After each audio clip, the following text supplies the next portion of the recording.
شروع کرتا ہوں اللہ کے نام سے جو بڑا مہربان اور نہایت رحم کرنے والا ہے۔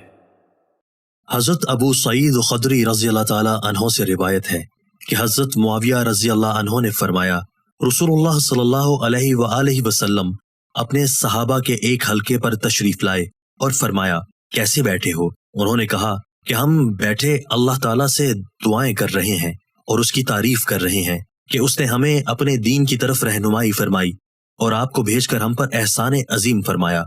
آپ نے فرمایا، کیا اللہ کی قسم تم صرف اسی لیے بیٹھے ہو؟ انہوں نے کہا، جی ہاں، اللہ کی قسم ہم صرف اسی لیے بیٹھے ہیں۔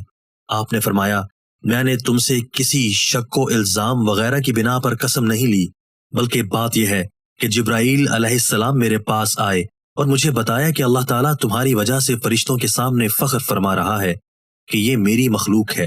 حضرت عائشہ رضی اللہ عنہا سے روایت ہے کہ رسول اللہ صلی اللہ علیہ وآلہ وسلم نے فرمایا، اللہ تعالیٰ کے نزدیک سب سے ناپسندیدہ اور قابل نفرت شخص وہ ہے جو سخت ضدی اور جھگڑالو ہے۔